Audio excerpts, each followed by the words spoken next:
On the suite level of Dow Diamond, this is Success Suite. I'm Sarah Stockford, and with me today is Mary Draves. Mary is a seasoned leader with a distinguished career spanning over 3 decades at Dow.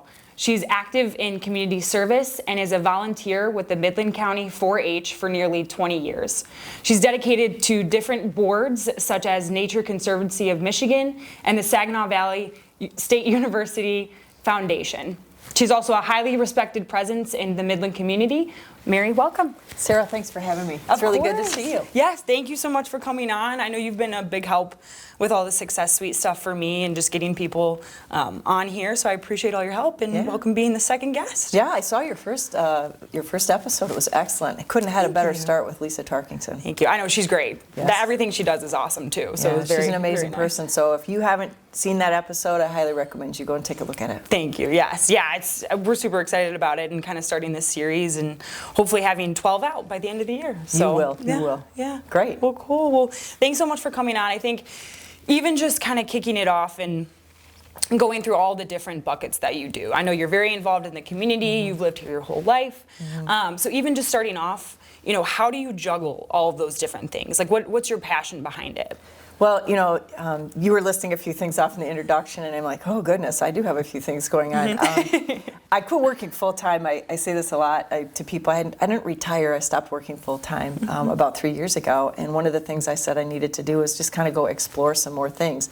I already had kind of a laundry list of things that I like to do, but one of the things that I find is really important is basically giving back. I mean, this community is an excellent place to live and an amazing place to raise children, have a family, have a career, but it also needs all of us to kind of get involved and help, whether it be at your local church, if your local service club. And I thought, well, I'm going to go and find some more things to do. So I do quite a bit at Saginaw Valley State University. It's my alma mater. I'm very excited about that. But anything that I do, like what we do at Saginaw Valley, is about helping people in this community.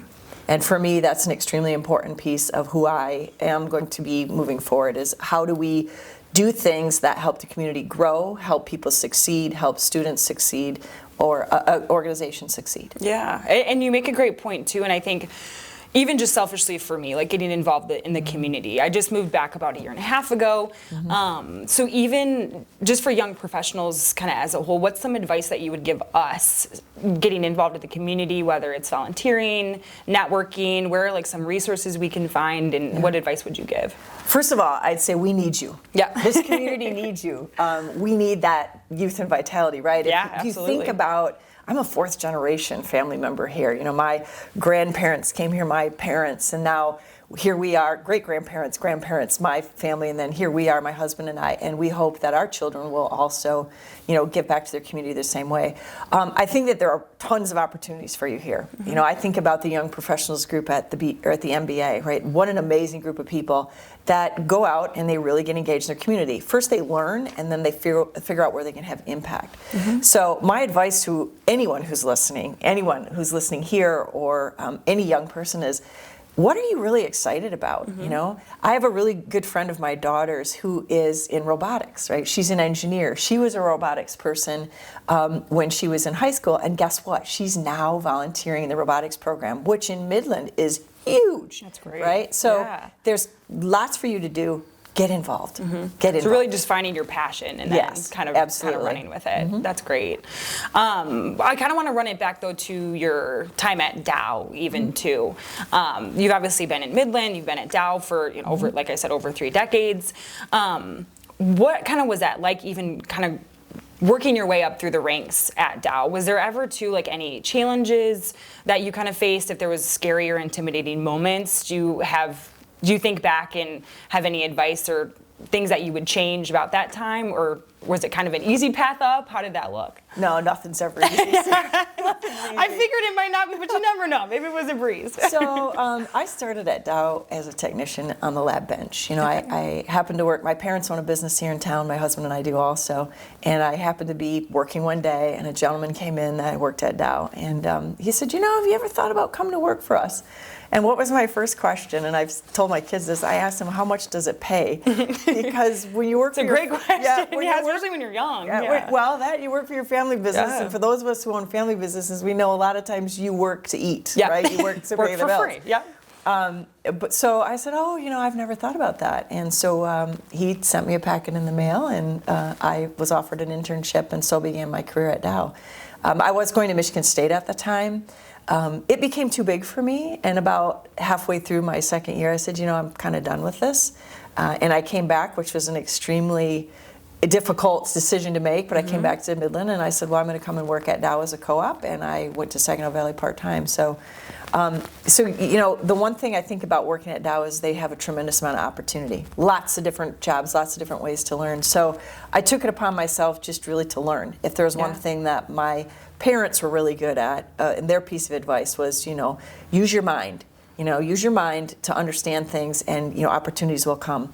So I took new jobs, I learned new things, I got my degree, I got a bachelor's degree and a master's degree, both at night, going to school part-time, and then took bigger roles, more leadership roles, and then I ended up in the C-suite, was my last job. So I had an opportunity to sit with our board many times over my career, and I told a story to one of the board members of her actually coming to my place of work at Dow and me giving her a tour when I was in my 20s. And I said the most exciting day for me was walking into the board meeting and seeing her sit across, and she said, I just wanted to tell you, she goes, I don't remember you, she said, but she said that's a pretty really cool story, and for me it was a big deal. I think that yes, anything is hard. Anything worth achieving is hard. The biggest thing that I think at Dow is like I never turned down an opportunity. When someone came to me and said, would you like to try this? I was like, yes, let me go try that. Some of my biggest challenges were running a production facility. Oh my gosh, I'm not an engineer. But you know what? I bought me a Perry's Handbook of Chemical Engineers, and I grabbed a hold of two people that were really great engineers and said, teach me. And they did, and we made it successful. So it was a great time, and I loved working there. And now I have new challenges as I learn new things. But the one thing I think that was constant in my career was I never quit learning, and I never quit accepting a challenge. Yeah, I love that, and I think that's important even just for me to know as a young professional is just learning and being more of like a sponge, because I think I struggle with knowing everything, and like I want to know everything right now, and that's just not how it's going to be. You have to kind of grow that confidence and really understand things and learn along the way. Yes. Which I think even just knowing you for the last couple of months, you very much exude that confidence in what you do and everything kind of in the community, and at least from what I've seen. Have you always had that confidence within you, or has it grown over time? No, heavens no. I would say that, as women, we have imposter syndrome. We do. And everyone really does at points in their life. And I think as women, we seem to harbor that a little more than everybody else. And I would say that I've struggled with that my whole life, right? My whole life. I think as we get a little bit older, we start to care less about what other people think, if you really want to know. Yeah. And so as I've gotten older, I think I've become way more comfortable in who I am and what I stand for. And, when you get to that point, all of a sudden, you become less apologetic about who you are.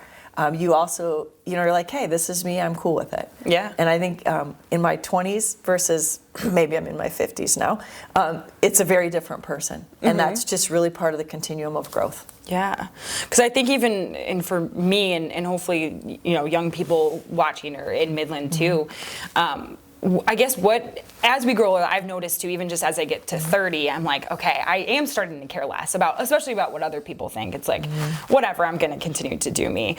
But to get to that point, I think it does take a lot of like, okay, letting go of certain things. But is there any advice that you would give to like a woman my age or in their early 20s that you would say, this is kind of what you need to build to grow that confidence starting at a younger age rather than kind of as the ages go by? Yeah, we have a 25-year-old daughter, my husband and I. I always say my daughter, but I'm going to give him a shout out. There you go. It's our daughter. We have a 25-year-old daughter, Melissa, and one of the things I have always said to her is I said, first of all, fear not. Be fearless. And being fearless can mean a lot of different things to a lot of different people. But also trust in your capabilities. I mean, you are extremely bright, brilliant young woman. Melissa is the same. And don't settle. right? Do not settle. And I think that can be really hard when you're younger. So, my first piece of advice is don't fear it. Run towards it, not away from it, and then the rest of it will come with time. I fear nothing anymore. Yeah, I love that. I know. I'm striving to get to that point because you even say like trust in your capabilities. That's just a great advice because I think too as like young women we doubt ourselves a little bit, and so just really trusting in what we're doing is. I will say that I did too, right? Yeah. And I'm sure that there was an opportunity that passed me by because I didn't trust in what I could really do, and still today I have friends who tell me, hey, no, you know how to do that. Yeah. But I look at when I was in my 20s compared to when I am now, there are certain things that I can now say to myself, yeah, you're pretty good at that. Yeah, you kind of look back and you're like, that wasn't so bad. And other things, it's like, okay, you need a little more help there. Yeah. But trust in yourself. I will say that the people that I work with, the students I interact with at the university, anybody that I've done work with, and even our 4-H work, and these are kids that are in like grade school and high school. You are tremendously talented. I mean, there are so many tremendously talented youth in this community. Show us, come forward, use your skills, and you will do great things. Yeah.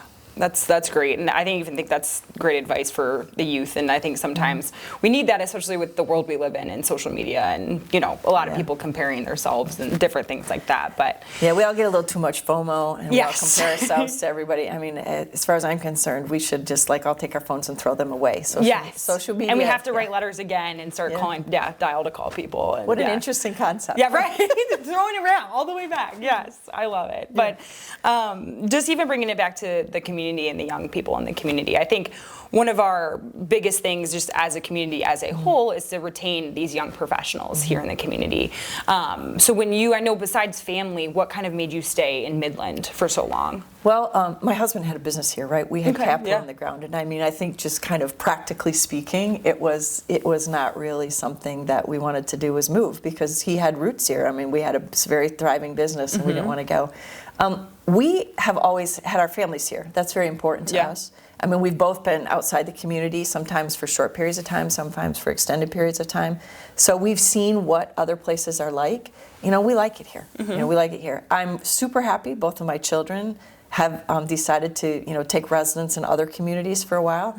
And it's funny to hear them what they say when they come back, It isn't so bad here. It's really safe here. We can live here inexpensively. All these kind of practical things.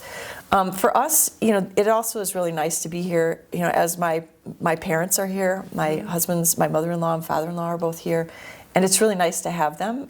As they get older, to be here for them.